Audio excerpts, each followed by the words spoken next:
Bon, je dois dire que lorsque le sujet m'a été donné, j'étais un peu dans l'embarras parce que pouvoir politique et religion dans l'Empire ottoman, c'est quand même 6 ou 7 siècles d'histoire. C'est un empire étalé sur plusieurs continents et c'est aussi en fait un très grand nombre de religions. Hein. Il n'y a pas que l'islam, il y a un très grand nombre de religions et donc ces dernières années, il se trouve que je me suis intéressé plutôt aux religions des minorités. Et donc la tentation aurait été grande de focaliser sur l'orthodoxie ou sur d'autres religions. Mais bon, j'ai bien compris que quand même que ce que l'on attendait de moi ici, c'est que je parle de l'islam. Que je parle de l'islam et de préférence de l'islam dans des périodes que je connais. C'est-à-dire, en fait, le 19e siècle, le début du 20e siècle, ce sont mes périodes, les périodes dans lesquelles je suis à l'aise. C'est vrai que, bon, il y aurait eu énormément de choses à dire sur les siècles précédents, et du reste un peu, à vrai dire, dans la même tonalité que ce que je serais amené à dire aujourd'hui.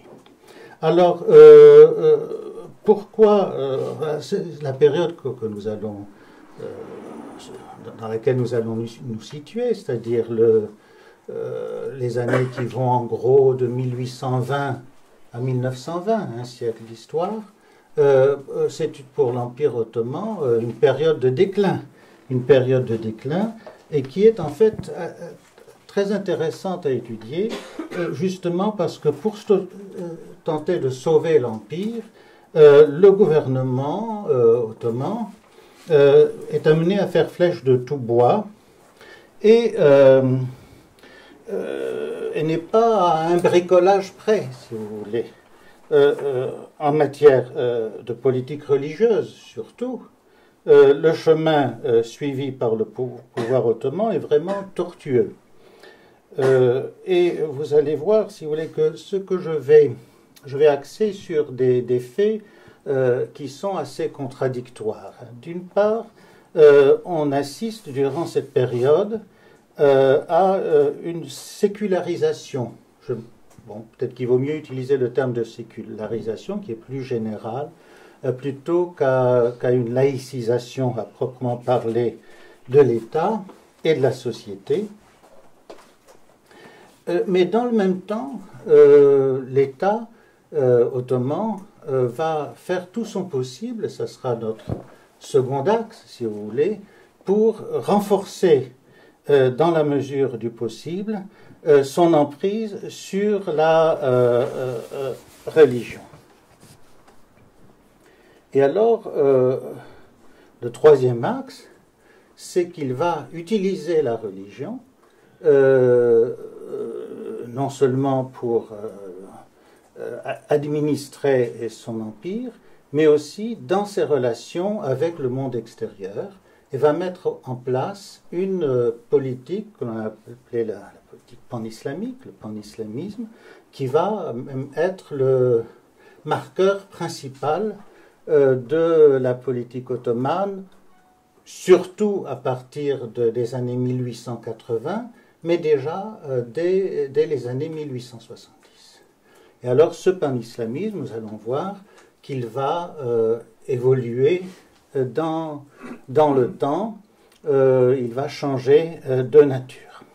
Donc, je résume trois axes. D'abord, voir comment on est globalement dans une période de sécularisation de l'Empire ottoman, de mise en place progressivement même d'une politique de laïcisation. Et deuxième axe, en quelque sorte, l'inverse, mais en même temps, c'est-à-dire une politique de mise au pas de l'islam. Mais à vrai dire, cette politique de mise au pas de l'islam, c'est un vieux problème. Hein, nous en parlions tout à l'heure.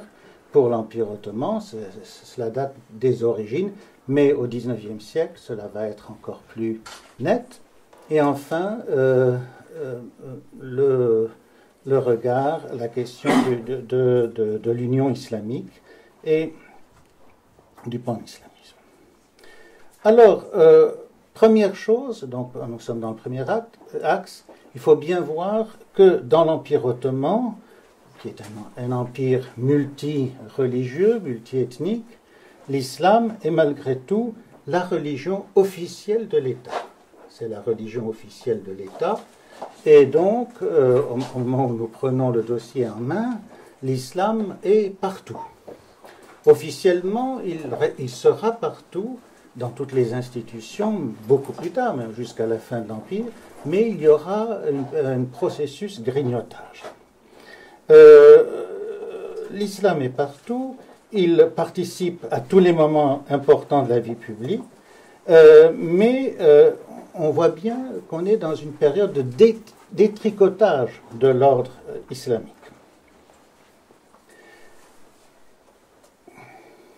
Alors cela commence, enfin l'événement marquant, il y en a eu d'autres, mais l'événement marquant, c'est l'abolition du corps des janissaires en 1826. En 1826, les janissaires, c'est l'armée du sultan. Le sultan veut créer une armée moderne. C'est le règne de Mahmoud II, il veut créer une armée moderne, fondée sur une conscription plus ou moins généralisée. Bon, là aussi, les choses vont se faire petit à petit. Et donc, il faut se débarrasser de ce corps des janissaires qui lui a donné du reste beaucoup de fil à retordre au pouvoir dans le passé.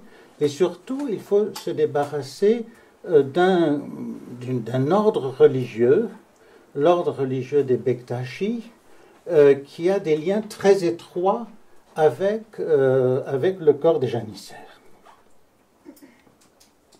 Donc ça, c'est un premier pas, et nous allons le voir.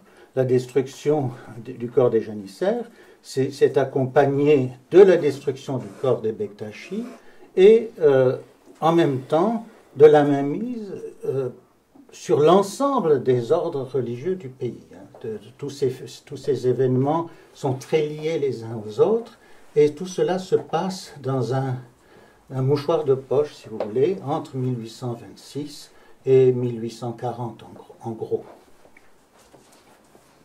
Alors, l'autre fait marquant, toujours dans la même période, c'est les réformes, le lancement officiel des réformes par ce qu'on a appelé l'édit de Gülhane.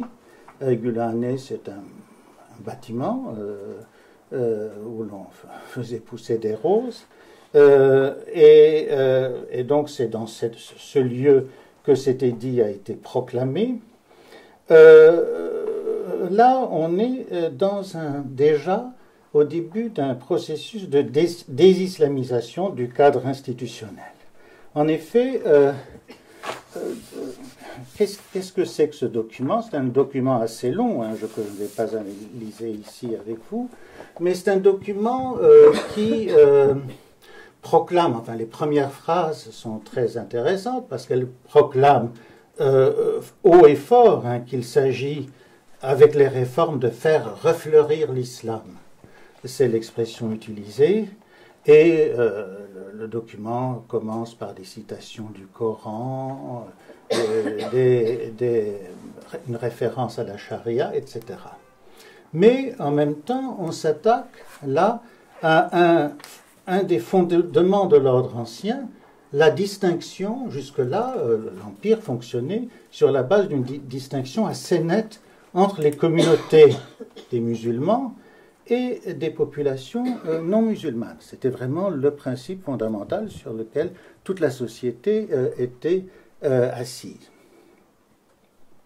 Or là, ce document proclame l'égalité entre tous les sujets du sultan qui désormais auront les mêmes droits et les mêmes devoirs vis-à-vis de l'État. Donc là, si vous voulez, c'est un moment tout à fait fondamental parce que de cette égalité proclamée va découler toutes sortes de choses. Par exemple, le fait que les gens paieront les mêmes impôts, ce qui n'était pas le cas auparavant, qu'ils seront vêtus de la même manière, ce qui n'était pas le cas auparavant, et que les non-musulmans devront faire l'armée, aller à l'armée, ou à défaut payer un droit spécifique pour ne pas servir. Mais là aussi, si vous voulez, c'est une nouveauté. Alors, voilà donc un moment important, et à partir de là, en l'espace de très peu de temps, de 3 décennies, l'armée, l'administration provinciale, les finances publiques, les services gouvernementaux, tout va être repensé. Dans le même temps, l'État va s'attaquer à un des bastions fondamentaux des détenteurs du savoir religieux, c'est-à-dire le domaine du droit et des institutions judiciaires. Donc je ne veux pas rentrer dans le détail des choses, ça se fait sur la durée, hein, ça ne se fait pas du jour au lendemain. On crée de nouveaux codes qui sont importés de France, sauf le code civil qui va être un code civil qui sera fait à partir de préceptes de la charia, mais tout le reste est construit sur le modèle européen, essentiellement français, et en même temps, on va créer des tribunaux, de nouveaux tribunaux, des tribunaux civils qui ne sont plus constitués de religieux, et vers la fin du 19e siècle, donc on va même assister, si vous voulez, à quelque chose d'assez frappant, c'est que même le domaine du droit civil va être transmis aux tribunaux laïques. Aux tribunaux laïques. Donc là, ce détricotage, ça prend à peu près, si vous voulez, 50 ans. Mais c'est la direction, si vous voulez, des choses.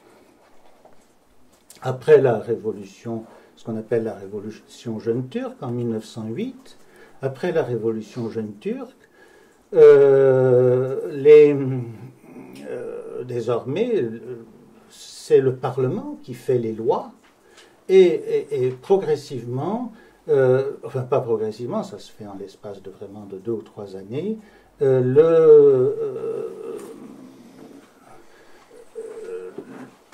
toutes les structures, tous les structures judiciaires islamiques sont transférées à l'autorité d'un ministère de la Justice qui les gère comme des institutions désormais laïques. Alors un autre domaine moins, enfin cet aspect-là des tribunaux, etc., a été assez bien étudié. On sait moins ce qui s'est passé dans le domaine scolaire, dans le domaine des écoles, mais en réalité, c'est à peu près le même processus. On voit, sur une période qui s'étend de 1850 à 1920, les écoles progressivement se laïcisaient. Le tournant, c'est 1869, où un décret, enfin un règlement de l'instruction publique qui est mis en place et qui demande à ce que les écoles, les collèges essentiellement, les lycées, fournissent un enseignement comparable à celui qu'on pouvait donner en Europe à la même époque. Enfin, c'est toujours le modèle français que les gens ont en vue, parce que c'est la langue que tout le monde parle, on lit les ouvrages en français, beaucoup moins l'allemand ou l'anglais à cette époque. Et donc on met en place un système, bon, il y a toujours la religion qui est enseignée dans les écoles, mais les autorités s'attaquent au problème des minorités, enfin des communautés non musulmanes, des juifs, des grecs, des arméniens, et auraient voulu que ces populations soient elles aussi scolarisées dans les écoles de l'État. Alors, pour les scolariser, le problème de l'enseignement religieux pose évidemment problème.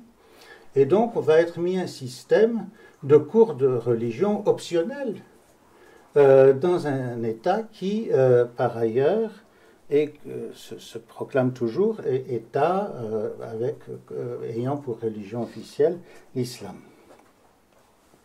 Donc, en somme, si vous voulez, bon, là j'ai pris juste ces deux exemples, le droit et l'école. En somme, ce qui est à l'œuvre, c'est une sorte de laïcisation rampante du cadre institutionnel. Et il faut dire que c'est le prix que l'État a dû payer pour circonscrire justement les cloisonnements communautaires, des cloisonnements qui étaient du reste inévitables dans un État impérial, dans un empire, qui était formé d'une multitude de pièces et de morceaux. Bon, mais je vois que j'ai pratiqué... Ah non, nous avons commencé à 10h30, donc ça va. Ça va. Ça va.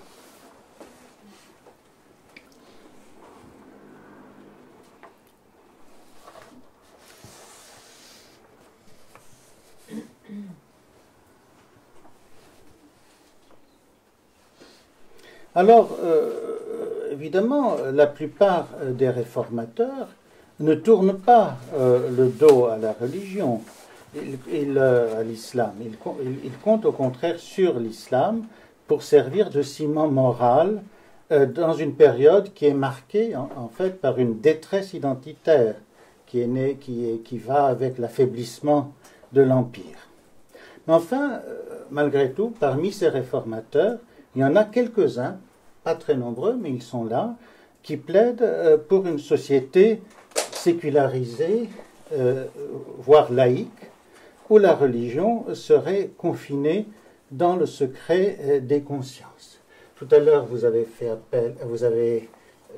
présenté très rapidement mes travaux, et j'ai notamment travaillé sur la franc-maçonnerie dans l'Empire ottoman, sur la franc-maçonnerie d'obédience française, la franc-maçonnerie du Grand Orient de France plus particulièrement. Or, ce qui va caractériser cette franc-maçonnerie, c'est qu'elle va, à partir des fin des années 1860, supprimer le serment sur le grand architecte de l'univers, sur le principe divin, et va permettre l'initiation d'athées. Et de telles initiations, on en aura aussi à Istanbul, en Turquie. Et en fait, dans une des loges, en tout cas de la capitale, à Istanbul, il y aura un groupe d'officiers, de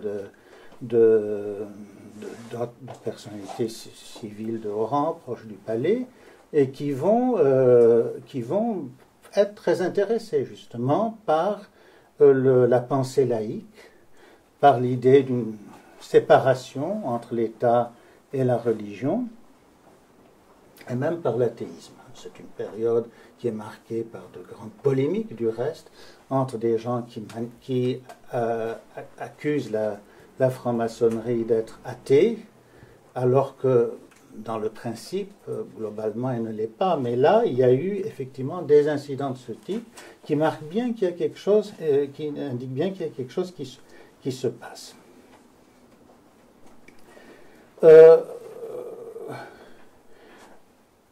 Mais durant cette période, malgré tout, cette notion de laïcité n'est pas encore intégrée dans l'ensemble de la société.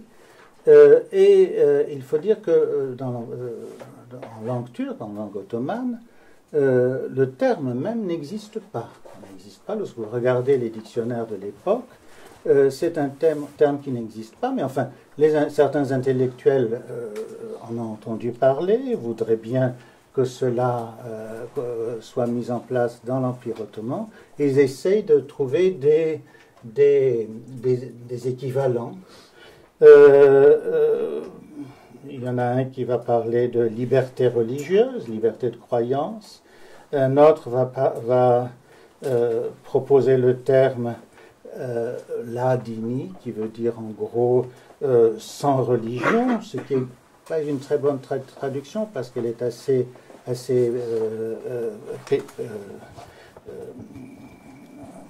enfin, c'est un terme péjoratif. En fait, on ne trouvera un mot pour désigner la laïcité que beaucoup plus tard, à la fin des années 1920, à l'époque républicaine. On va simplement prendre le mot laïclique, ce qui signifie, ce qui vient tout simplement, c'est un mot directement emprunté en français. Alors, maintenant j'en viens à mon deuxième axe, qui est la mainmise du pouvoir politique sur le pouvoir religieux.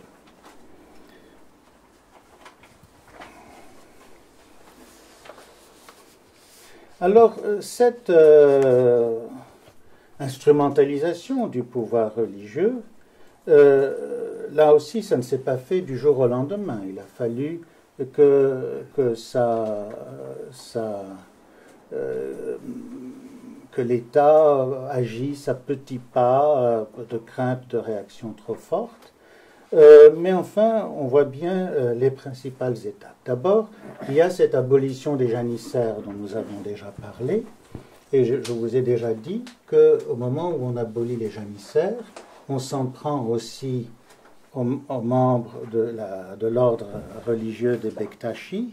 Et en fait, s'en prendre, c'est un mot bien faible, parce qu'en fait, on massacre, on détruit des couvents, et lorsque les bâtiments sont trop beaux et qu'on ne veut pas les détruire, on les saisit,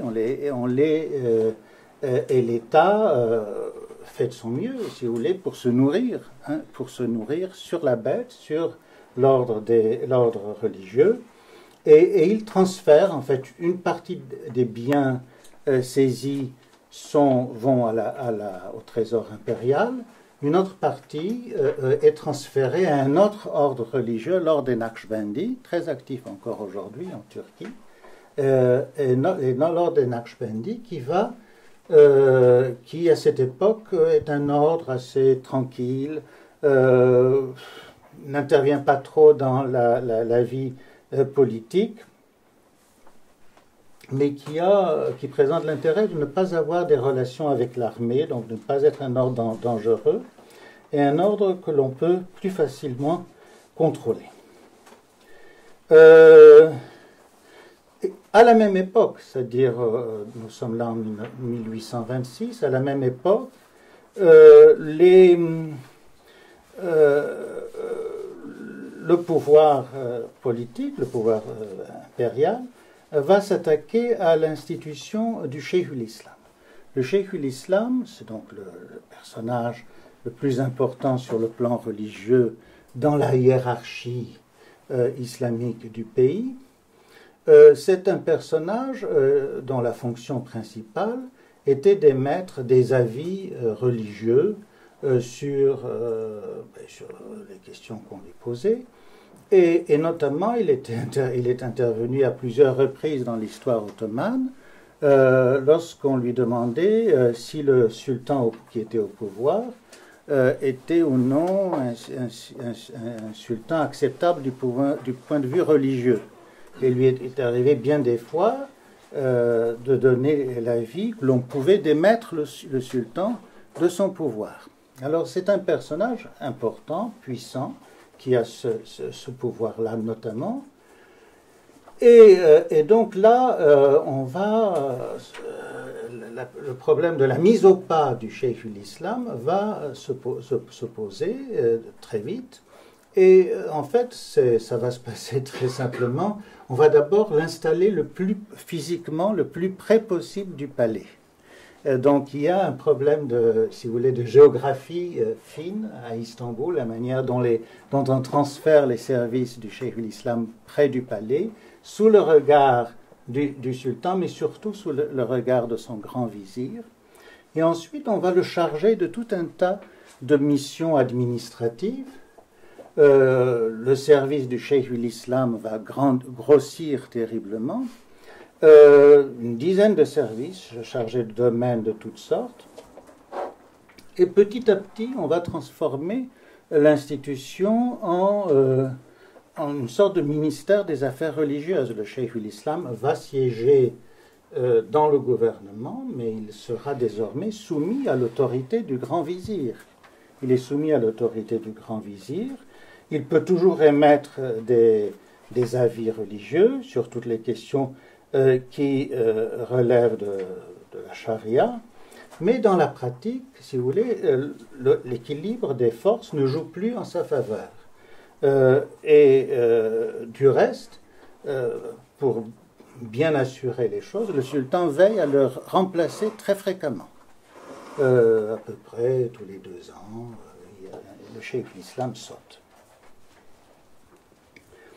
Alors, ce n'est pas seulement l'autonomie du cheikh l'Islam qui s'effrite à cette époque.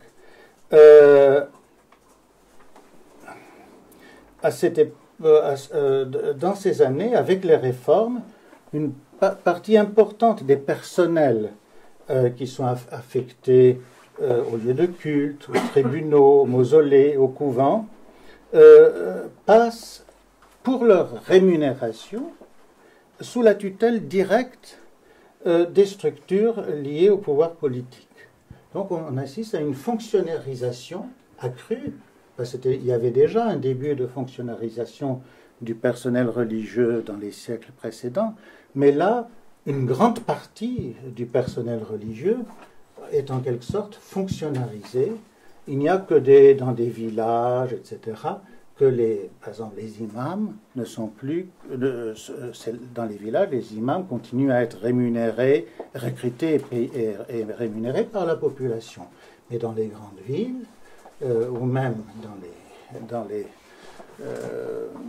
les couvents des ordres religieux, tout le personnel, même le plus petit, est fonctionnalisé. On les inscrit dans des registres, on les fonctionnarise et on les charge de différentes missions. À la fin du siècle, on va aller jusqu'à leur dire ce qu'ils doivent dire dans les prêches, comment ils doivent servir l'État. Donc ça, c'est un autre élément.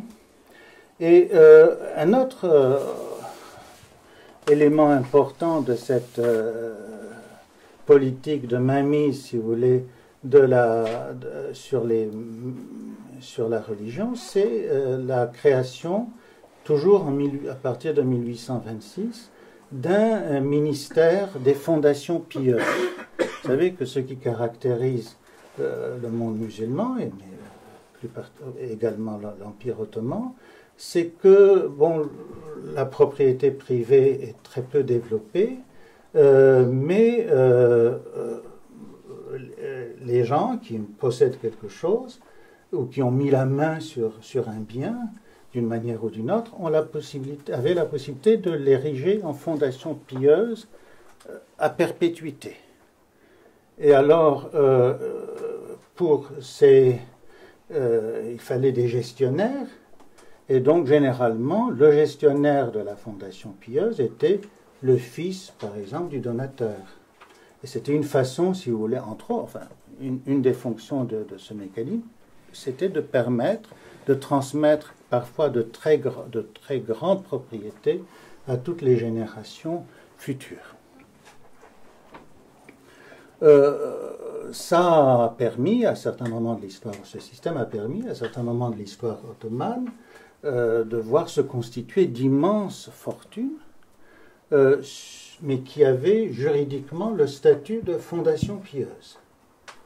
Alors là, à partir de 1826, dans un espace de temps relativement limité du reste, l'ensemble, la plupart, peut-être pas toutes les fondations pieuses, mais mettons 90% des fondations pieuses, passeront à la gestion de ce ministère des fondations pieuses créé par le sultan par le pouvoir. En clair, cela voudra dire que l'argent, les revenus des fondations pieuses va aller pour une grande part au trésor impérial, et l'État aura pour fonction, pour le reste de l'argent disponible, de le reverser aux gestionnaires des fondations pieuses sous forme de salaire ou frais de réparation, etc. Donc vous voyez que à partir du moment où on contrôle la source, si vous voulez, l'essentiel, l'argent, eh bien cela donne au pouvoir central un pouvoir considérable et notamment une mainmise tout à fait extraordinaire sur les ordres religieux qui souvent avaient des fondations pieuses. Et ces ordres religieux, c'était justement toutes les manifestations de l'islam populaire, des choses qu'on avait du mal à contrôler. Et là, au contraire, désormais, on peut contrôler tous les chefs des confréries, des ordres religieux, parce qu'ils dépendent de l'État pour leurs ressources. Bon, ça va se faire, donc, comme je vous l'ai dit, progressivement. D'abord, c'est vraiment une politique du bâton et de la carotte. D'abord, on crée ce ministère, c'est une sorte de bâton, si vous voulez. Ensuite, la carotte, c'est qu'on va donner toutes sortes de cadeaux aux hommes, aux chefs des confréries. On va leur envoyer des moutons pour les fêtes du sacrifice, on va leur donner des tapis pour leur mosquée, on va leur donner des biens alimentaires, etc. Et toute l'opération, donc, consiste à faire en sorte que ces cheikhs, désormais, soient tranquilles, de manière, et ils sont tranquilles parce qu'ils, désormais, ils dépendent de l'État pour leur subsistance. Alors, un des aspects du dossier, donc, c'est le contrôle des ordres religieux, des ordres religieux très nombreux. Pour vous donner une idée, à Istanbul, vers 1870 ou 80, il y a à peu près, on ne sait pas trop, mais entre 200 et 300 couvents qui fonctionnent, rien que dans la ville d'Istanbul. Les ordres religieux, il y a quelques grands ordres religieux, 5 ou 6 ordres religieux très importants, mais ils ont toutes sortes de sous-branches, de diverticules, etc. Ça fait là aussi des centaines de branches d'ordres religieux qui agissent dans le pays, qui ont des couvents, qui regroupent des fidèles, qui exploitent la terre quelquefois, etc. Bref, c'est vraiment un dossier très compliqué, quelque chose qui échappe qui échappait au pouvoir central. Et là, donc, avec la mise en place du ministère des Affaires des fondations pieuses, avec ce qui avait été fait auparavant pour mater certains ordres religieux trop remuants, le mécanisme de contrôle est déjà bien installé. Mais ce qui va être aussi très utile, ce sera la création en 1866 d'une assemblée des cheikhs.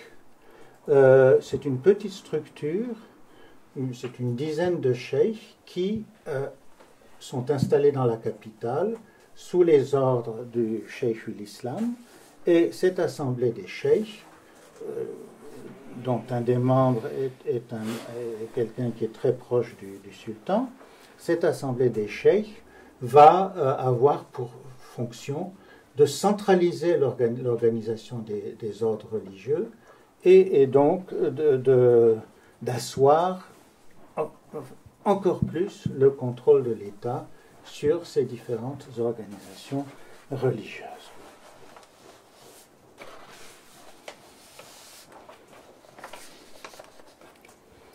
Alors, en somme, si vous voulez, bon, là, j'ai juste focalisé sur quelques points importants, mais en somme, si vous voulez, toute cette politique va faire qu'en 1914, lorsque l'État ottoman va décider de déclarer la guerre aux puissances de l'entente, vous savez que l'Empire ottoman s'est rangé du côté de l'Allemagne, des puissances centrales, contre les puissances de l'entente, l'Angleterre, la France, l'Italie, etc., dans la Première Guerre mondiale. Alors au moment où l'État ottoman décide de se dresser contre les puissances de l'entente et qu'il appelle à la guerre sainte, c'est le terme à l'époque qui est utilisé pour l'Empire ottoman, c'est une guerre sainte, une djihad. Eh bien, il dispose d'une arme parfaitement à sa main, une religion sous contrôle, facile à instrumentaliser et pétrie de patriotisme. De quoi, si vous voulez, utiliser cette arme, cette guerre qui est menée au nom de la foi, avec une certaine assurance. Et cela nous conduit à notre troisième partie, donc je vois que je suis à peu près dans les temps. Je m'en réjouis parce que généralement j'ai tendance à me laisser déborder. À notre troisième partie qui est la question du califat et du pan-islamisme. Alors, il y a d'abord ce qu'on appelle à la guerre sainte de 1914. C'est quand même quelque chose qui vient après près d'un siècle de réformes qui ont été nourries par l'esprit des Lumières. Et donc, c'est un appel à la guerre sainte qui paraît assez incongru. Nous sommes dans un monde qui est voué, malgré tout ce que je viens de vous dire, au culte du progrès, de la raison, de la philosophie positive. C'est ça les élites ottomanes à cette époque. Et ce recours, si vous voulez, aux vertus guerrières de la religion, ça fleure l'anachronisme. Alors, c'est là, si vous voulez, il y a ce paradoxe, c'est que quand même, lorsqu'on regarde d'un peu plus près, qu'on s'intéresse à ces intellectuels, par exemple, qui ont été les réformateurs de l'Empire ottoman, et qui en même temps apporté à l'Empire ottoman ce culte du progrès, de la raison, eh bien, ces intellectuels n'ont jamais envisagé de tourner le dos à l'islam. Jamais. La plupart d'entre eux ont au contraire considéré la religion comme un des piliers du mouvement des réformes. C'est le cas, par exemple, j'ai juste pris deux exemples, le cas de quelqu'un qui s'appelle Ibrahim Shinasi, qui a à peu près 25 ans en 1850. Ibrahim Shinasi,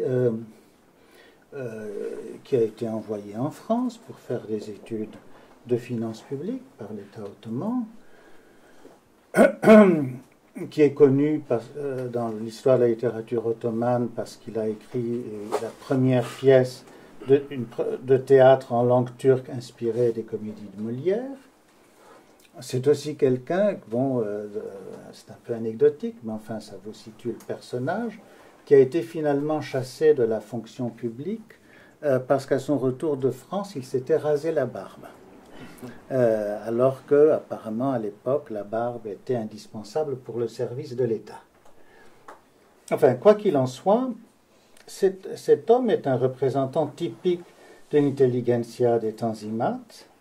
Il est l'avocat d'une conception du monde fondée sur la raison, le droit, la justice. Il a beaucoup écrit sur ces thèmes. Dans ses écrits, il dénonce très volontiers l'ignorance et le fanatisme, mais il appelle aussi à la création d'une nouvelle civilisation fondée sur une religion rationnelle. Et cette religion rationnelle, c'est quoi?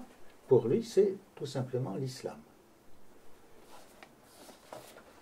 On a exactement le même cas avec un autre intellectuel ottoman de très grande envergure, Namık Kemal, qui a écrit des poèmes, des pièces de théâtre, un journaliste très actif, des romans, bref, il a publié. Il faut dire qu'il a passé beaucoup de temps de sa vie en prison, donc il avait le temps d'écrire. Sa pensée, alors Namık Kemal est un cas très intéressant parce que c'est un grand admirateur des auteurs français, notamment Hugo, Molière, Corneille, etc.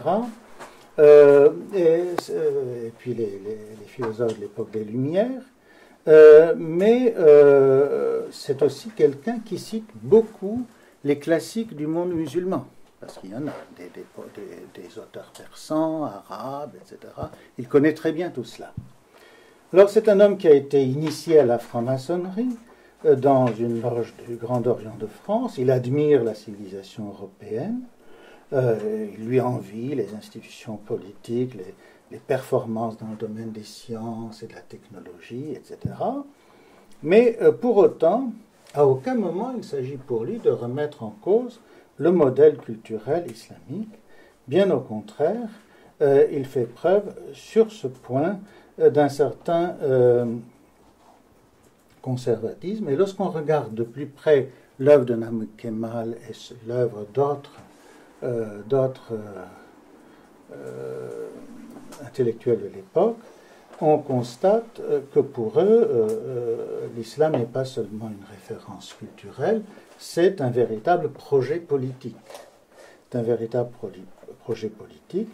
Et là, c'est vers la fin des années 1860, si vous voulez, que les choses vont commencer à se préciser. Il faut dire que la conjoncture de la fin des années 1860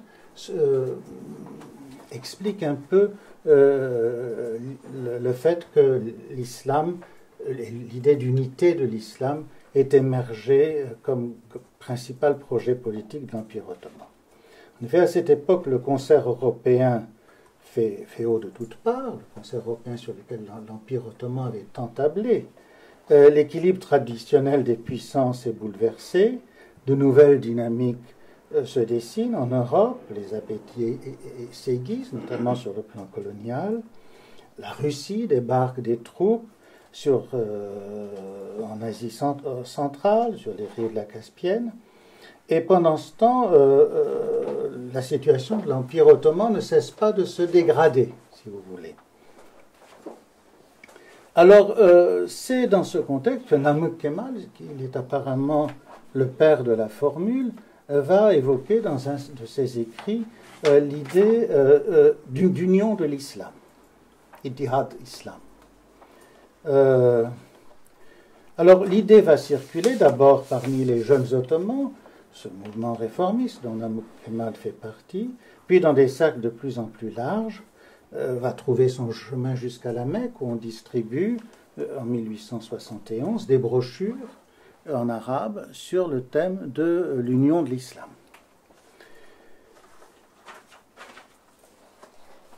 Et il faut dire que dès cette époque, l'Europe, les chancelleries européennes s'inquiètent du progrès de cette idée d'union de l'islam. Nous sommes en 1870, dans les années 70.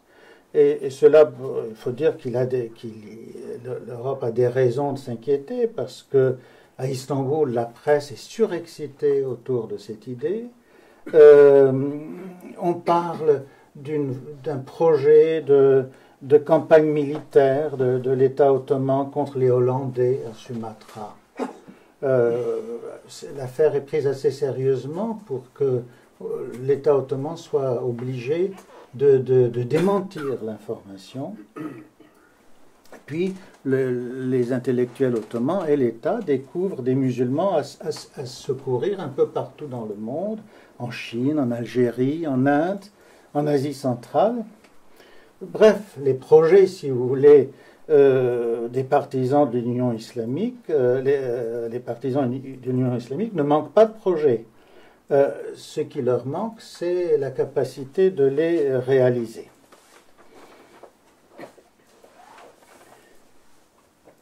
c'est une époque où, au sein de l'opinion publique, dans l'Empire ottoman, l'anti-européanisme gagne du terrain et l'islam est de plus en plus considéré comme l'antidote par excellence à l'impérialisme occidental. Enfin, je répète, on n'est là que dans le domaine des paroles. On est que dans le domaine des paroles. Le projet d'union islamique ne va commencer à prendre de l'épaisseur qu'avec l'arrivée sur le trône du sultan Abdulhamid II en 1876. En 1876, c'est une très mauvaise période. C'est la crise d'Orient. Les Balkans se sont soulevés. Les Russes menacent d'intervenir. Et de fait, ils vont intervenir en 1877. Ça va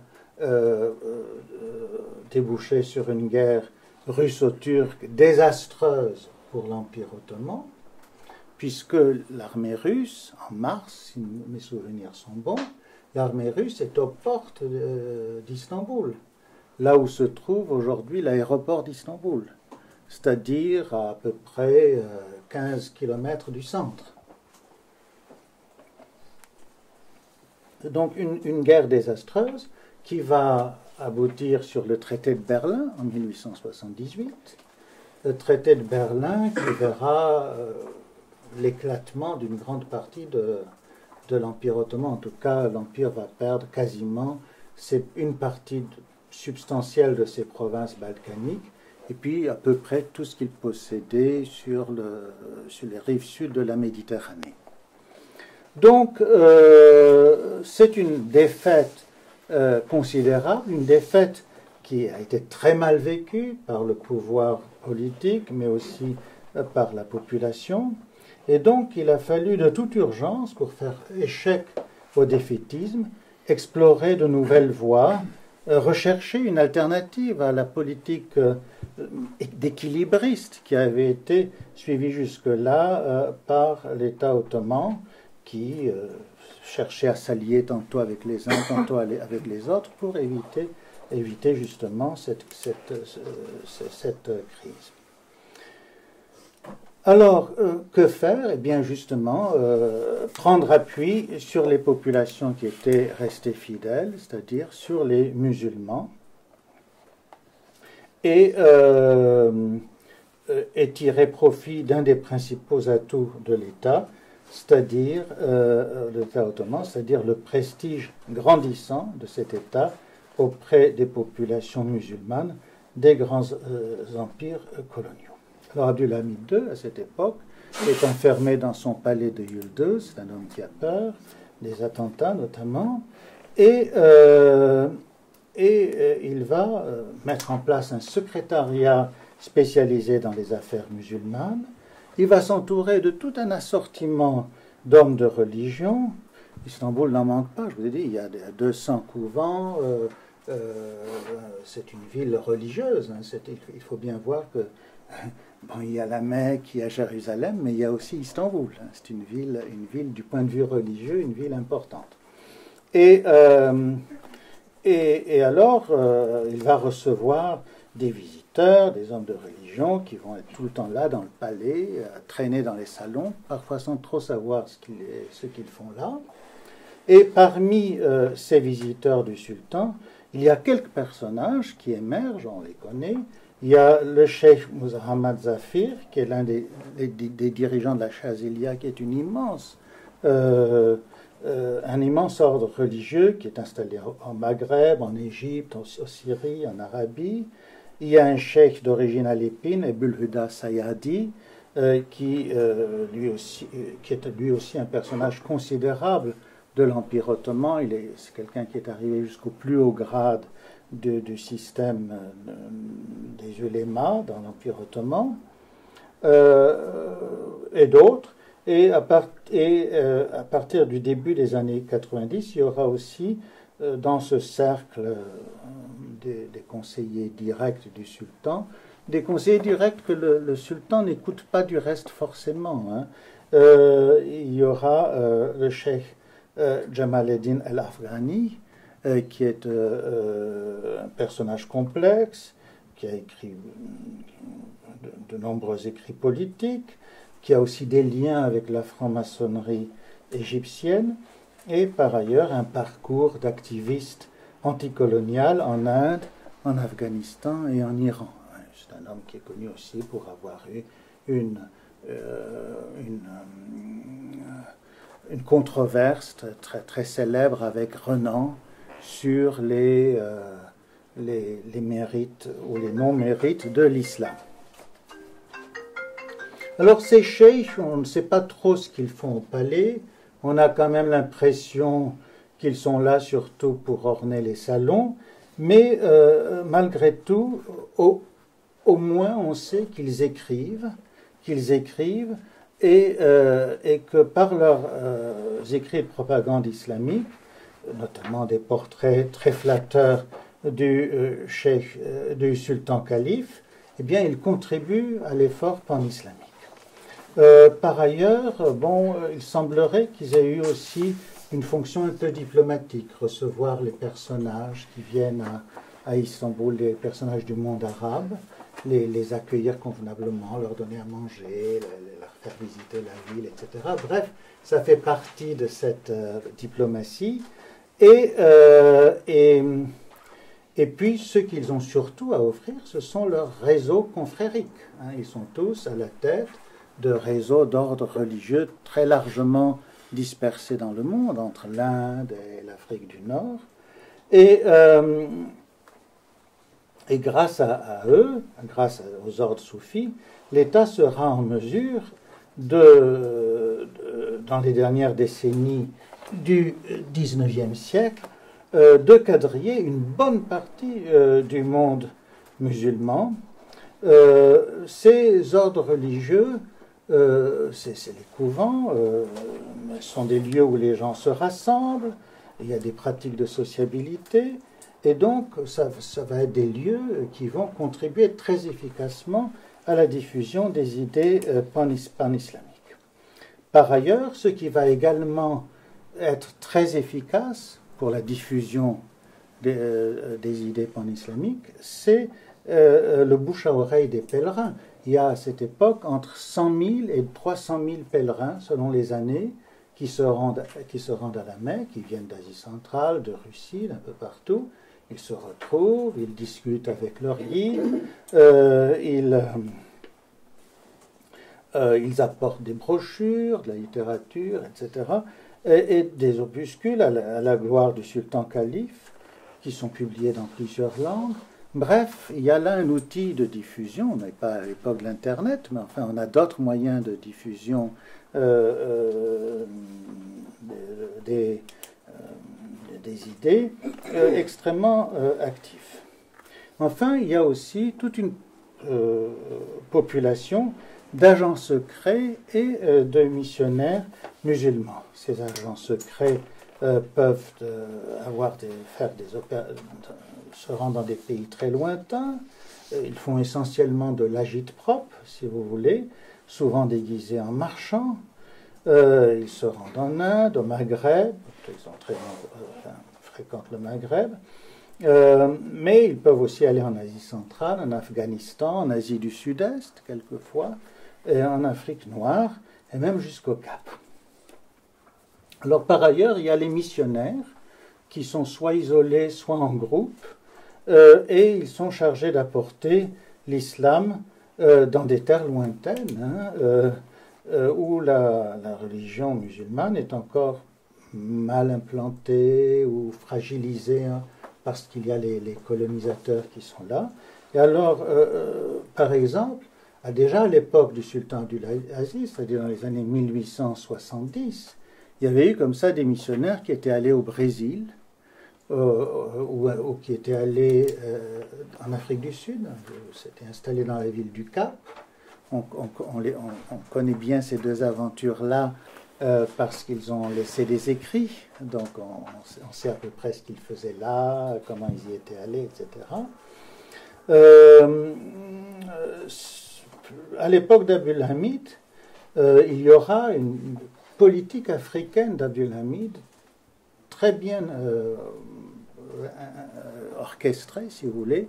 Il y aura des envois de missionnaires nombreux avec des Corans qu'ils vont distribuer aux populations locales, des drapeaux de l'islam. Ils se heurtent souvent, quelquefois, du reste, à des missions chrétiennes. Enfin, ils disent que leurs Corans sont plus efficaces parce que les Italiens, par exemple, viennent avec des tasses à thé. Alors, ils estiment que leur Coran valent mieux que les tasses à thé. Enfin, toujours est-il qu'ils sont là, essentiellement dans la région du Tchad, au Soudan, en Abyssinie, en Somalie, même à Zanzibar.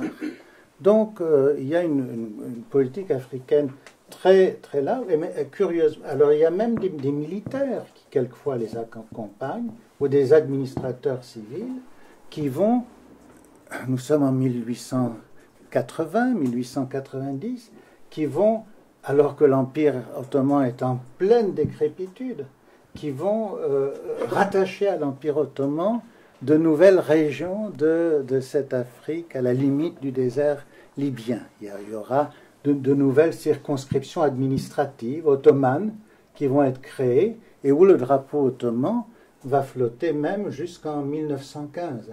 C'est assez intéressant, l'histoire de ces régions.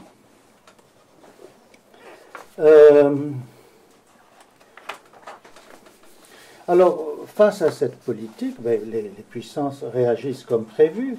Elles s'intéressent de près aux agissements du souverain ottoman, s'en inquiètent, ce qui fait qu'à la veille de la révolution jeune turque, en 1908, Abdülhamit jouit dans une grande partie de l'Europe d'une image tout à fait exécrable. Ce n'est pas seulement l'autocrate destructeur des libertés publiques, ce n'est pas seulement le sultan rouge massacreur d'Arméniens,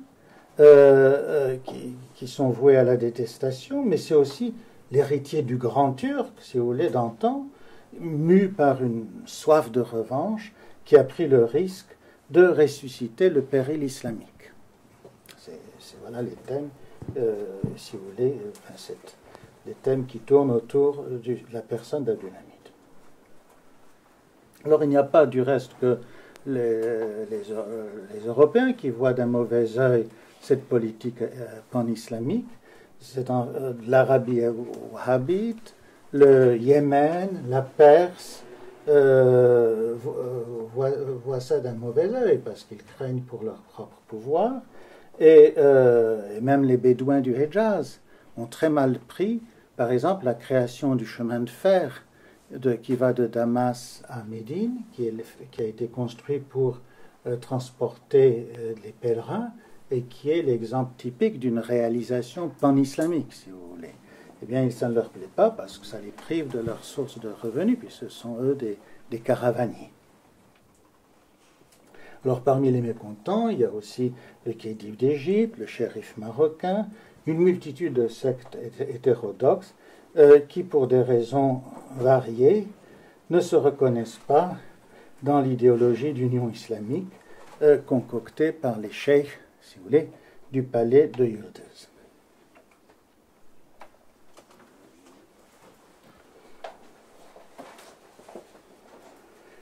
Alors, cela dit, en 1909, au moment où les jeunes Turcs mettent fin au règne d'Abdülhamid II, parce qu'en 1909, ce règne s'arrête, eh bien, le pan-islamisme, même s'il a déjà suscité beaucoup de peur, ne fait pas encore, à cette époque, l'objet de cette hantise obsessionnelle qui va s'affirmer dans les années suivantes, c'est-à-dire la période qui va de 1909 à 1922. Alors, qu'est-ce qui s'est passé entre-temps? Le processus de désintégration de l'Empire s'est considérablement accéléré et les jeunes Turcs ont été obligés, en quelque sorte, de forcer la dose dans le domaine, mettons, religieux. Et bien plus, si vous voulez, qu'en 1878, un recentrage sur l'identité musulmane du pays semble être, si vous voulez, la clé de la survie.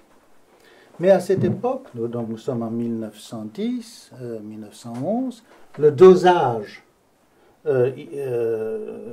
idéologique est un peu différent. En effet, ce qui caractérise le pan-islamisme de ces 10 dernières années de l'Empire ottoman, c'est essentiellement l'irrédentisme. Il s'agit de recréer l'Empire dans ses anciennes dimensions, parce qu'il y a un peu partout, en Bosnie, en Grèce, en Bulgarie, des populations musulmanes qu'il faut regagner à la monarchie ottomane. Donc il y a cette dimension irrédentiste qui est quelque chose de nouveau. Dans un notre registre, les hommes au pouvoir, les jeunes Turcs, désormais, vont mettre l'accent, surtout dans la perspective de la guerre qui est en train de se profiler. Lorsqu'on lit la littérature de cette époque, c'est très intéressant parce que on voit que les gens sentent venir la grande guerre. Les jeunes Turcs, dans la perspective de cette guerre, vont mettre l'accent sur l'homogénéisation ethnique et religieuse de l'Anatolie. Parce qu'ils veulent avoir une population sur laquelle ils peuvent s'appuyer. Et alors, qu'est-ce qu'ils vont faire? Ils vont déplacer des populations en masse, les Grecs notamment vont être pas mal déplacés, et on va aussi déplacer des musulmans pour consolider certains lieux. Et puis, par ailleurs, on pense déjà à des solutions bien plus radicales. On pense à éliminer des populations. Alors, ce nouveau pan-islamisme, très fortement teinté de nationalisme turc et de panturquisme, va avoir pour fer de lance une société secrète que l'on appelle l'organisation spéciale, Teşkilat Mahsusa, organisation spéciale. C'est une organisation qui est créée en 1911, probablement en Libye. À cette époque-là, l'Empire ottoman est en guerre avec l'Italie à propos de la Libye. Et c'est une organisation qui va rapidement grossir. Ce sera plus tard rattaché au ministère de la guerre. C'est une organisation qui a beaucoup de cordes à son arc. Elle fait de l'espionnage, du contre-espionnage, de l'agitation, de la propagande, et des opérations de guérilla et des opérations de sabotage.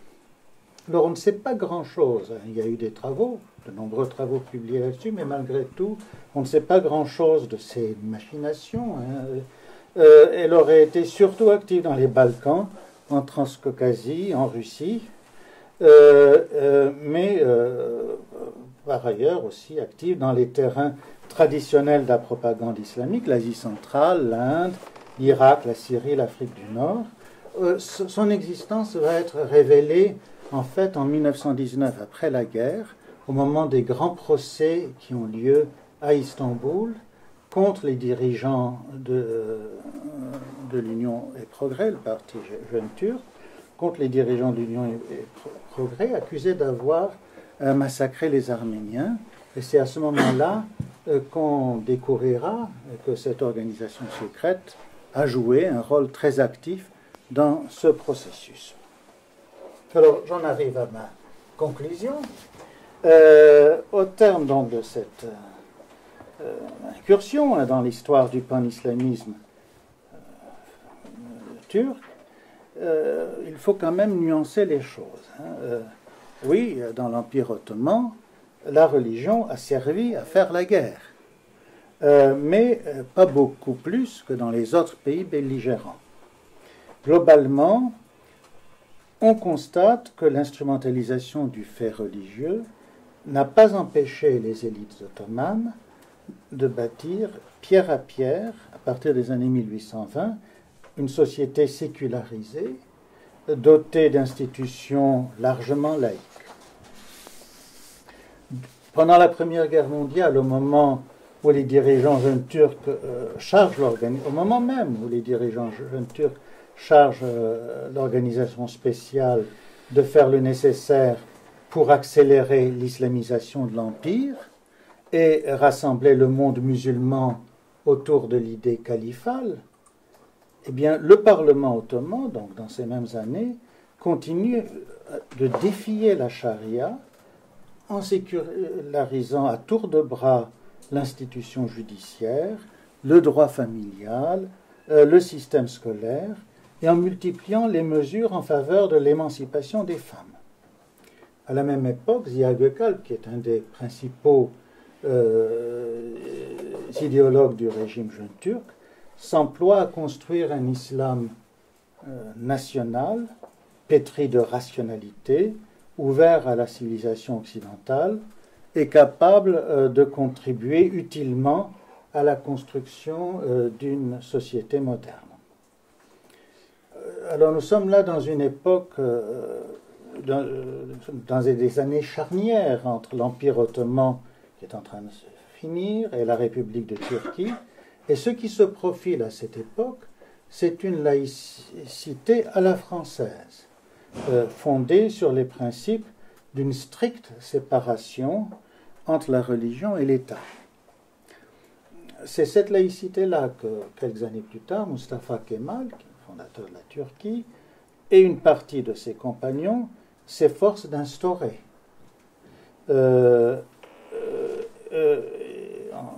Ce faisant, ils cherchent à conduire jusqu'à son terme le processus qui a été entamé avec la proclamation des Tanzimat, un siècle plus tôt. Il faut dire qu'ils ne vont pas y réussir. Ils ne vont pas y réussir. La nouvelle Turquie, effectivement, se dira laïque, mais les bâtisseurs de cette nouvelle Turquie vont devoir se contenter d'une laïcité à la turque, et non pas à la française, une laïcité à la turque héritée des sultans. Une laïcité qui sera fondée sur le principe d'une mainmise de l'État sur la religion. En somme, nous avons un même mot, le mot laïcité, pour désigner deux conceptions totalement opposées des relations entre le fait religieux et le pouvoir politique. Voilà.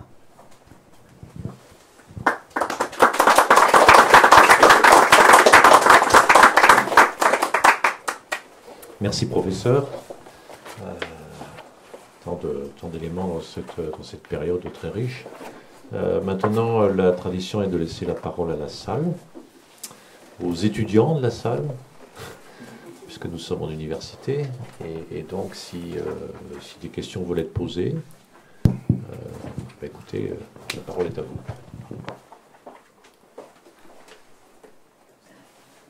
N'hésitez pas. En tout cas, je me félicite moi-même parce que j'ai à peu près tenu... C'est vrai, c'est vrai.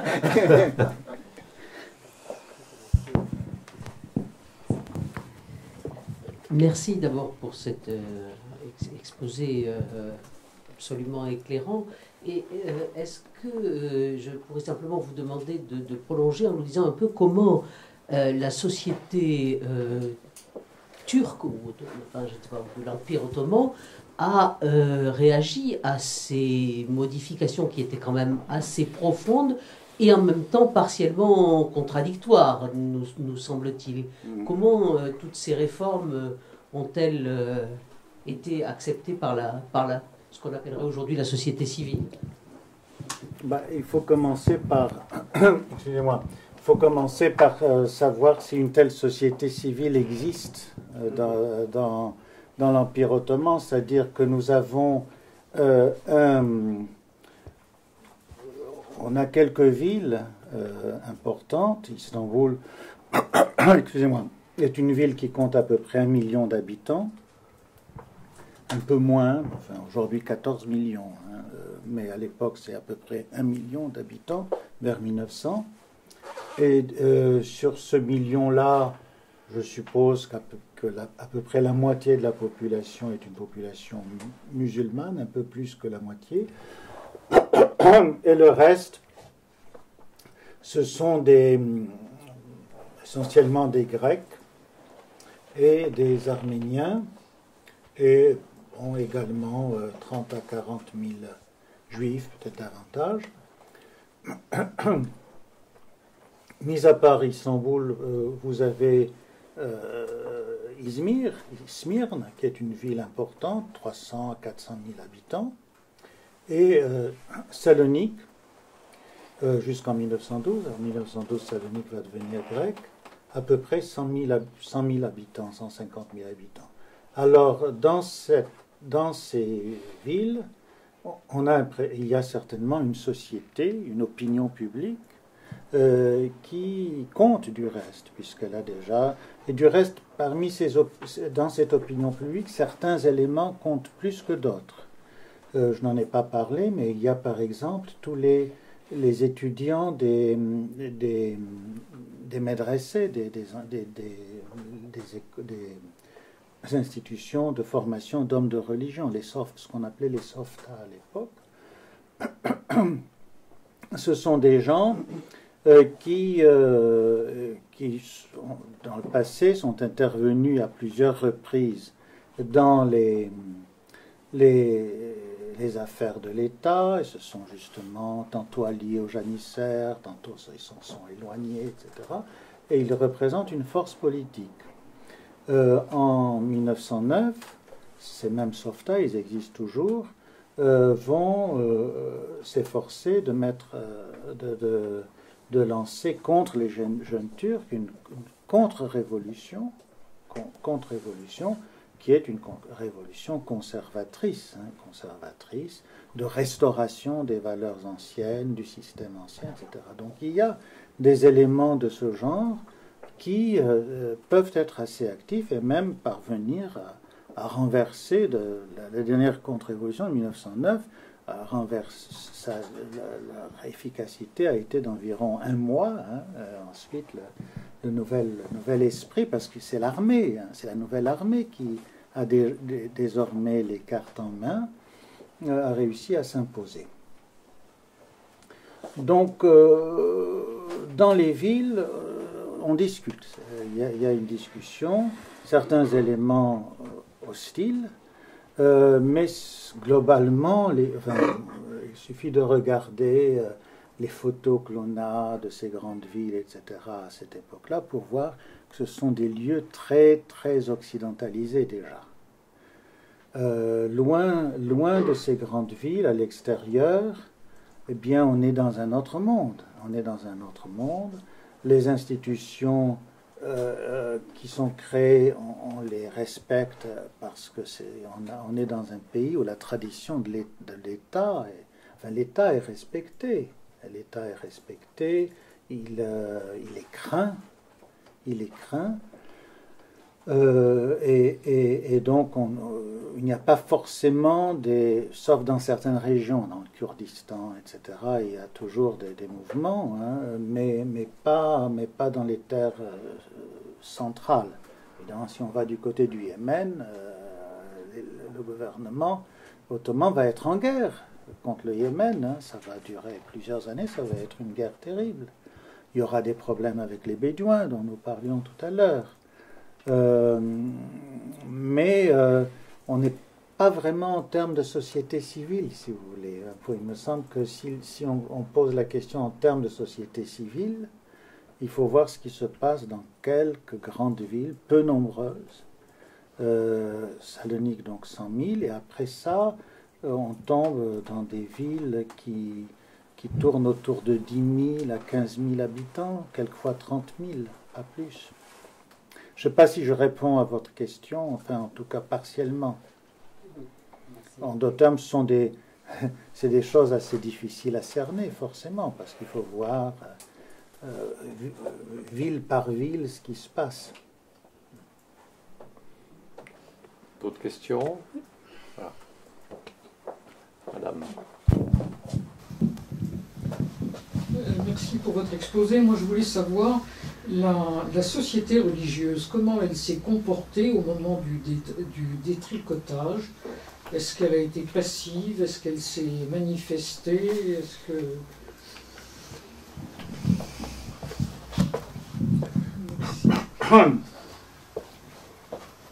Et, comme ça, lorsqu'on regarde les choses de loin, on pourrait penser qu'il y a opposition d'une part entre les réformateurs d'une part et la société religieuse de l'autre. Enfin, c'est l'expression que vous avez utilisée, je crois. Or, quand on s'intéresse par exemple au personnel qui a fait les réformes, on constate au contraire qu'ils sont presque tous issus presque tous, voire tous, issus de la classe des ulémas. Donc ce sont les hommes de religion eux-mêmes, en quelque sorte, qui font les réformes.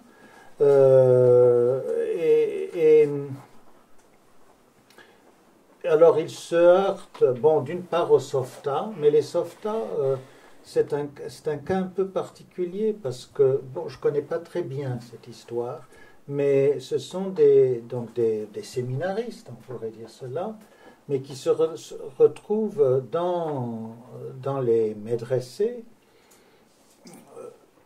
essentiellement pour échapper au service militaire. Essentiellement pour échapper au service militaire, c'est-à-dire sont des gens comme vous et moi, si vous voulez, qui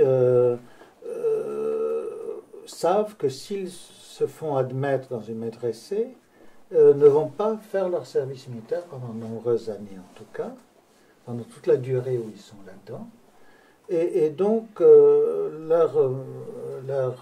ne sont pas forcément guidés par des convictions religieuses. À partir du moment où la loi va changer et où les jeunes des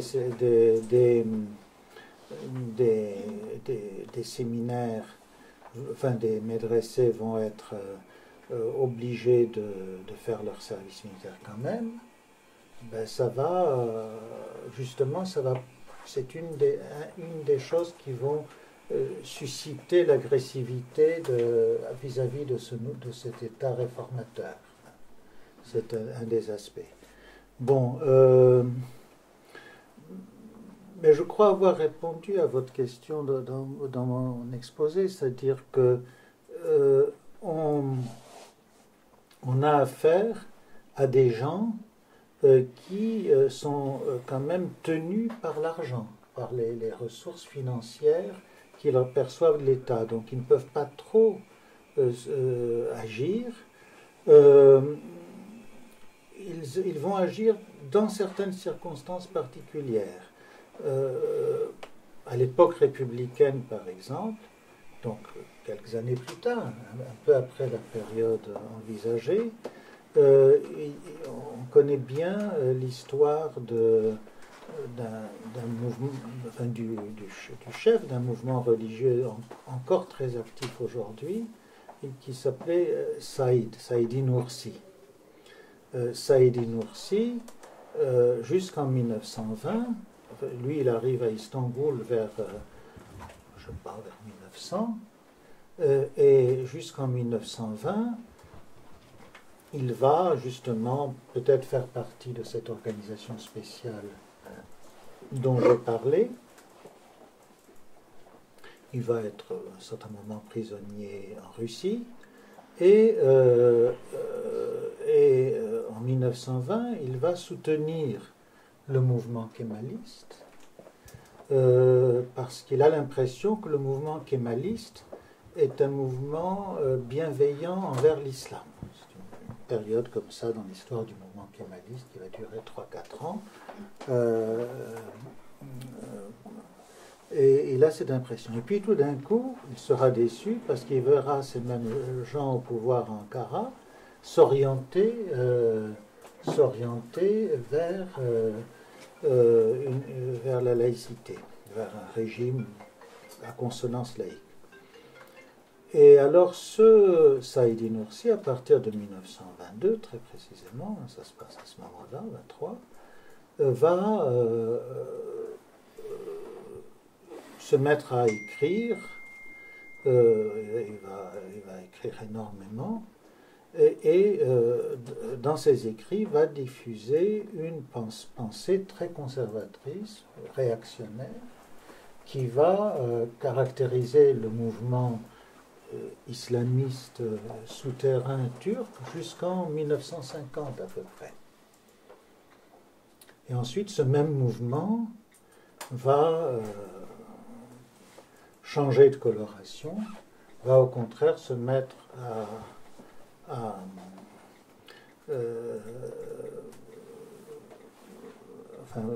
mettre en façade une vision très, très progressiste de l'islam. Et cela va déboucher sur le gouvernement turc actuel, qui est arrivé en 1900, arrivé au pouvoir en 2002, il me semble, en 2002, avec comme si vous vous en souvenez, tout le monde l'a présenté pendant très longtemps comme un pouvoir montrant comme ça un visage moderne, progressiste, un islam bienveillant et qui faisait de ce gouvernement l'allié par excellence de l'Occident dans sa politique vis-à-vis du monde musulman. Donc, vous voyez, enfin, j'ai un peu perdu de vue votre question de départ, mais enfin, c'est un peu important. Je crois qu'on reste quand même dans cette tonalité-là. On est d'abord dans des réactions variables. Un même mouvement peut changer de point de vue dans la durée. Et par ailleurs,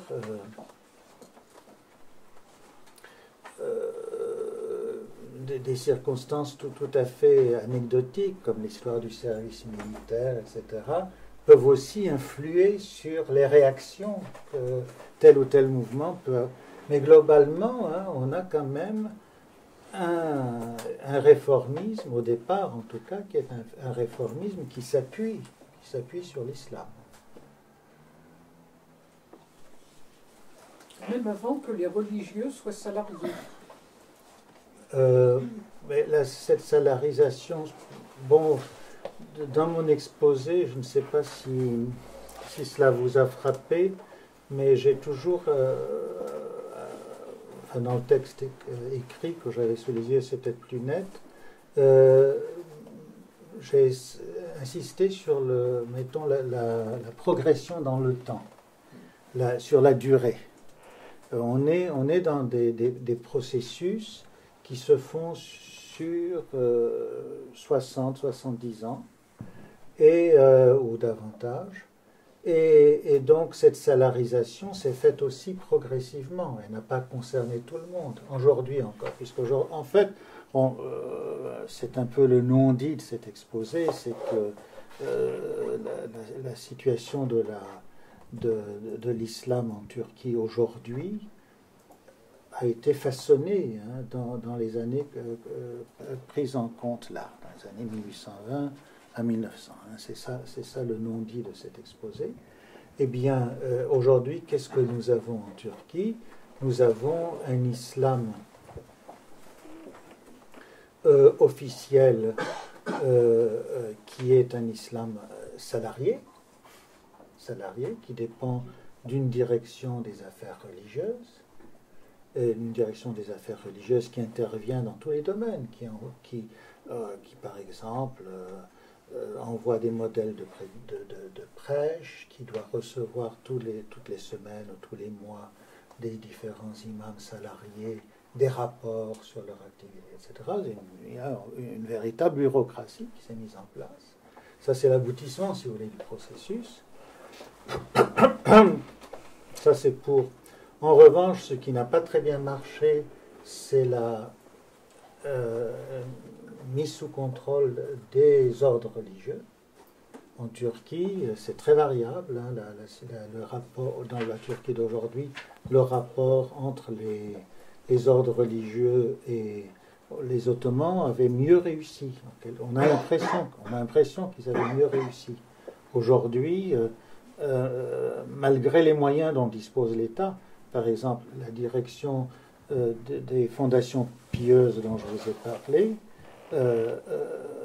a été reconstruite en 1924 avec des fonctions encore plus interventionnistes, enfin une capacité d'intervention encore plus grande. Hein. Et plus tard, il y a eu, en différentes lois, je ne veux pas entrer dans le détail, qui avaient pour mission, entre autres, d'empêcher un trop gros développement des ordres religieux, essentiellement dans les provinces kurdes, parce que dans les années 30, c'est surtout les provinces kurdes qui ont commencé, même les années 20, les provinces kurdes qui ont commencé à poser problème. Et donc il est très important, alors les Kurdes qui étaient très organisés autour des ordres religieux, c'était très important de pouvoir maîtriser le phénomène. Donc il y a eu toute une série de mesures prises par l'État, et ça n'a pas très bien marché. Ça n'a pas très bien marché. Et j'en viens quand même à ce que je voulais dire, c'est-à-dire que malgré cela, une partie aujourd'hui de la fonction religieuse est assurée par des gens qui n'ont pas de rapport avec l'État, même parmi les petits imams, les chefs de prière des petites mosquées, etc. Dès qu'on sort d'une certaine... Je pense qu'environ 40% peut-être du personnel religieux n'est pas contrôlé. L'État n'arrive pas à contrôler environ 40% du petit personnel religieux. Il me semble, c'est de cet ordre-là. Une question là-bas. Est-ce qu'on peut revenir sur les distinctions entre le calife, le sultan et le cadive? Parce que moi j'en étais resté au fait que donc, le chef de l'Empire ottoman était un calife, et vous avez mentionné donc, les sultans, le sultan Hamid, et j'en étais resté au fait que donc, le chef de l'islam était le calife, et vous avez mentionné les khedives que je... Les khedives, le khedive. Les khedives. Est-ce qu'on peut revenir sur les distinctions entre les trois institutions? Oui. Écoutez, le calife, c'est mettons, un titre que les sultans ottomans c'est Selim, sultan Selim, je ne sais plus si c'est le premier ou deux, j'ai un petit blanc là.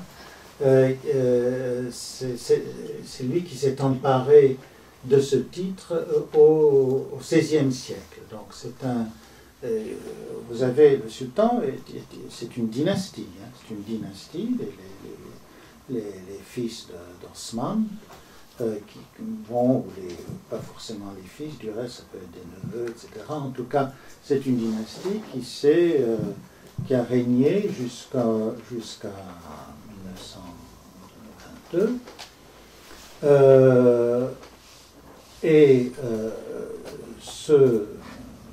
Les sultans se sont attribués ce titre de calife, de commandeur des croyants, c'est comme ça qu'on traduisait cette expression dans le passé, qui avait été occupé par différents princes, tantôt à Bagdad, tantôt en Égypte, en fonction de la famille qui, dans le monde musulman, était capable avait suffisamment de pouvoir politique pour s'emparer de ce titre. C'est un titre qui a circulé comme ça d'une région à l'autre dans le monde musulman. Alors, dans l'Empire ottoman, d'après ce que je sais, parce que je vais avouer que je ne me suis pas trop intéressé à cette institution, dans l'Empire ottoman, le califat, donc ce titre de commandeur des musulmans, n'a pas été tellement utilisé pendant très longtemps.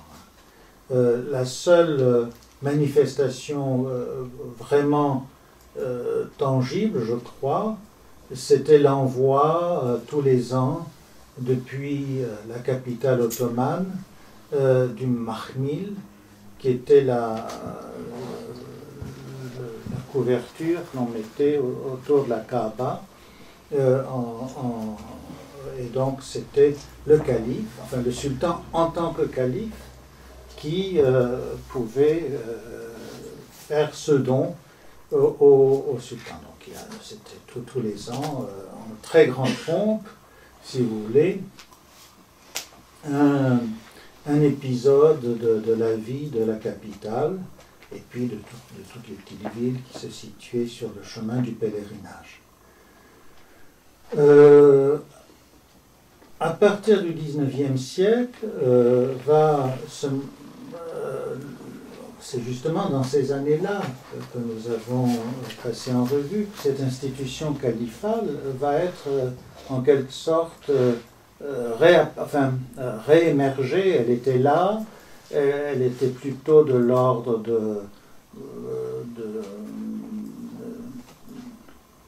des fonctions décoratives du sultan. Cette fonction va réémerger et va devenir une fonction politique. Le sultan va s'appuyer sur ce titre de commandeur de l'ensemble des croyants musulmans pour tenter d'unir tout ce monde, tous les musulmans autour de lui. Mais dans les mêmes années, cette fonction lui est disputée, et justement lui est disputée notamment par le Khedive d'Égypte. Le Khedive, le Khidive, comme on dit en turc, c'est le descendant d'une famille de musulmans de Kavala en Grèce aujourd'hui, Muhammad Ali, qui a donc créé en Égypte sa propre dynastie, mais une dynastie sous suzeraineté ottomane.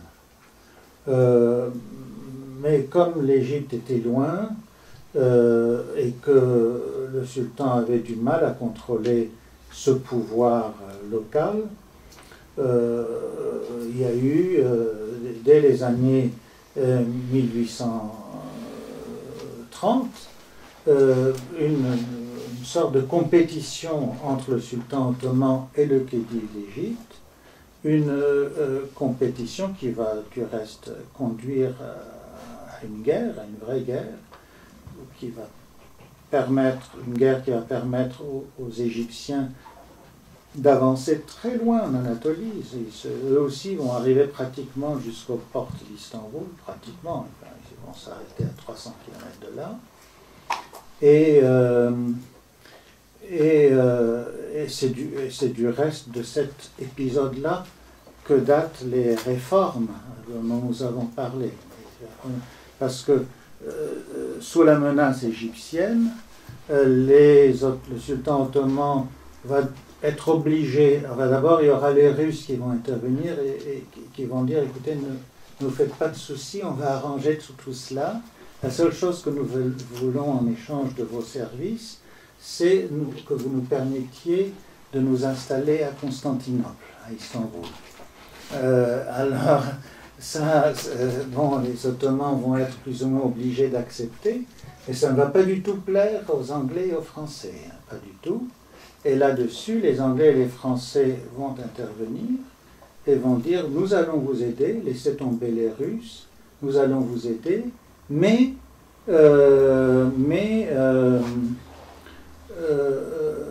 en échange, nous voulons des réformes. Donc vous voyez que le Khedive d'Égypte, en quelque sorte, responsable des réformes faites en 1839, des réformes faites sous la pression des puissances occidentales. Et alors, ce Khedive, cette dynastie égyptienne, à cette époque, d'abord, elle est sous influence française et anglaise, de plus en plus anglaise. C'est aussi une dynastie qui, justement, grâce à une présence importante de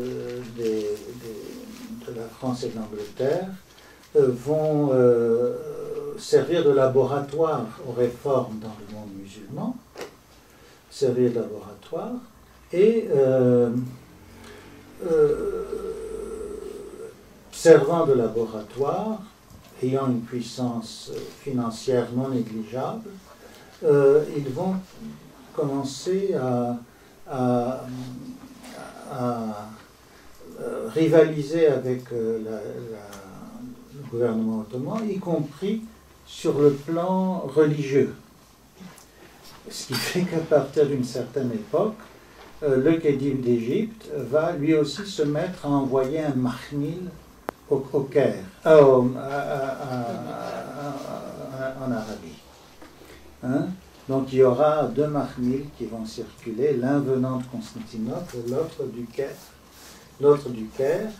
Et ce n'est que des problèmes de grands morceaux de tissu, si vous voulez, mais malgré tout, ça va être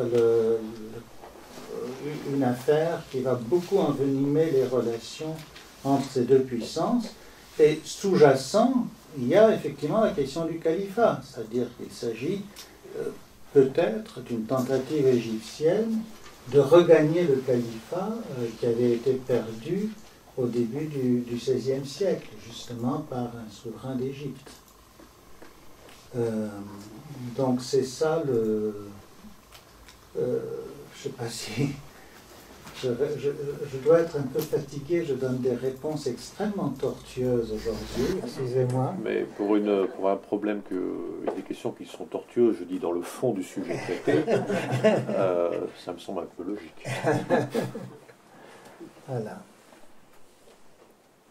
Voilà ce que j'ai. Alors, le califat, l'institution du califat, vous savez qu'à la fin de la Première Guerre mondiale,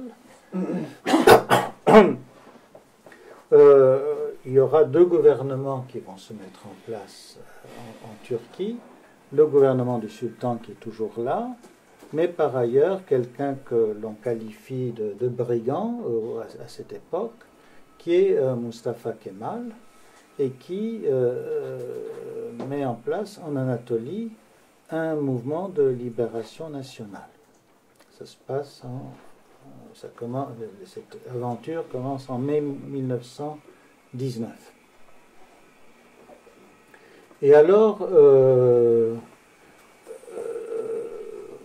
ce mouvement de libération nationale va finalement réussir à peu près à ce qu'il voulait faire et à abattre les alliés qui étaient sur le terrain, essentiellement les Grecs à cette époque, et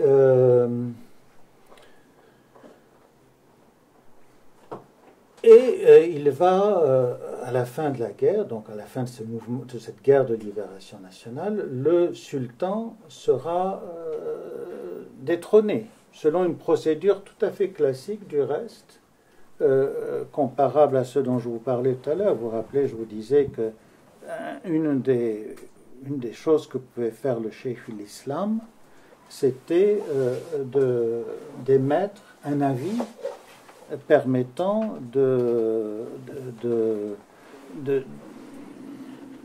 chasser le souverain sur le trône et de prendre quelqu'un.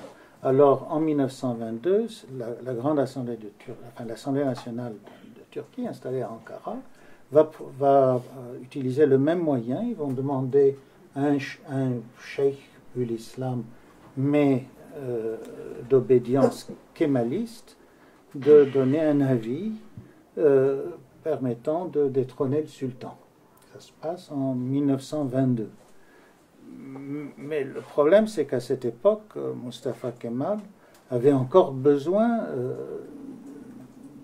de la force religieuse, avait encore besoin de s'appuyer, pas pour très longtemps, sur le pouvoir religieux. Alors, est-ce qu'il avait le droit de détrôner en quelque sorte aussi le calife. Alors, ce qui va être fait, c'est une astuce juridique qui consistera à séparer la fonction de calife de celle de sultan. Et donc, on va démettre le sultan, mais on va conserver le calife. On va donner la fonction califale à un descendant de la famille impériale. Mais à cette époque, la question se posait déjà de savoir si on ne pouvait pas donner la fonction califale à quelqu'un d'autre. Et un des scénarios avait été de donner la fonction califale à l'Assemblée nationale en tant que telle, à une collectivité, à une personne morale. C'est compliqué parce que la notion de personne morale n'existait pas encore à l'époque en Turquie. Et donc, voilà, on va procéder à cette séparation. Le calife Abdülmecid II va exercer son pouvoir pendant quelque temps, et en 1924, il sera lui aussi démis de ses fonctions. Et donc, cette opération a du reste provoqué beaucoup de remous parce qu'il y avait beaucoup de gens en Turquie qui tenaient à la fonction califale à cause de la puissance attribuée, religieuse attribuée à cette fonction. Enfin, quoi qu'il en soit, finalement, Abdülmecid II va être démis de sa fonction califale, et du coup, la fonction va être vacante en quelque sorte. Elle va être vacante. Et alors, il y aura un peu partout des gens qui vont se porter candidats pour occuper cette fonction. Et ceux qui vont surtout s'occuper de cette affaire, c'est les Anglais et les Français, parce qu'ils veulent chacun avoir leur calife, si vous voulez. Et les Français vont, par exemple, faire le projet d'installer un calife dans l'île de Djerba. L'île de Djerba, dont ils voulaient faire une sorte de Vatican, si vous voulez. Parce que les Français avaient en vue le modèle vaticanal, en quelque sorte. Donc l'idée, c'était d'installer un calife dans l'île de Djerba. Les Anglais vont avoir comme candidat le shérif Hussein de la Mecque. Voilà, ça, c'est une affaire qui a duré assez longtemps, cette compétition entre les puissances. Est-ce que j'ai répondu à votre question? Oui. Votre question, le titre de calife d'ailleurs, qui est rempli maintenant, profitant du vide, par un certain Boubacar el-Barzadi, mais c'est une autre histoire. Une dernière question. S'il y en a une. Personne n'en a une, mais petite. Bon. Écoutez, professeur. S'il y en a une, il y en a une. C'est vous? Oui, c'est moi. Ah, mais c'est vrai, vous pouvez.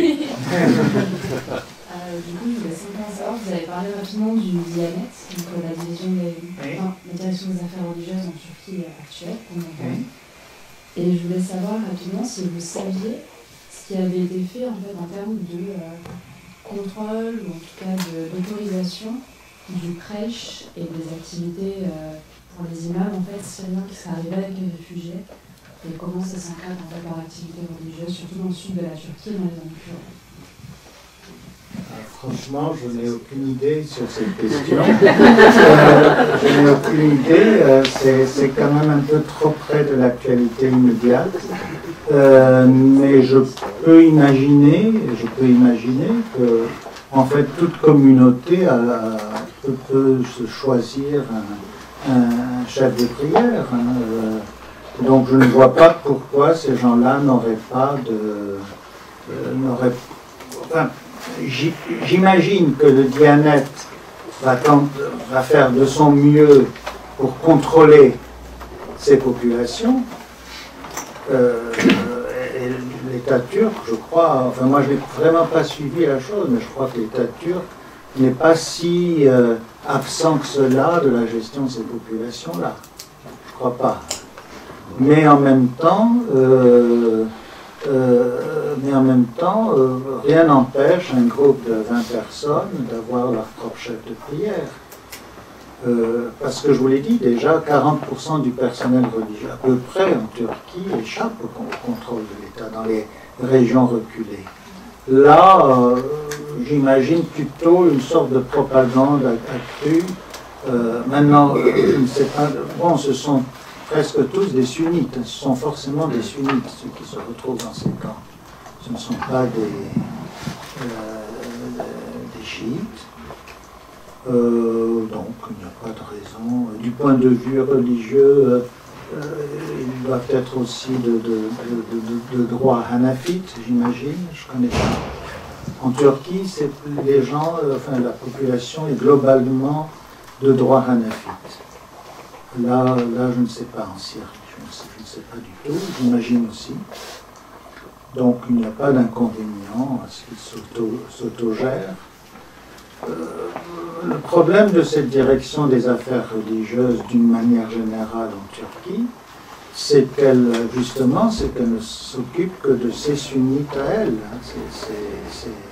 C'est le problème principal, alors qu'en Turquie, une partie assez importante de la population, peut-être de 1%, peut-être davantage, je ne sais rien, n'est pas sunnite.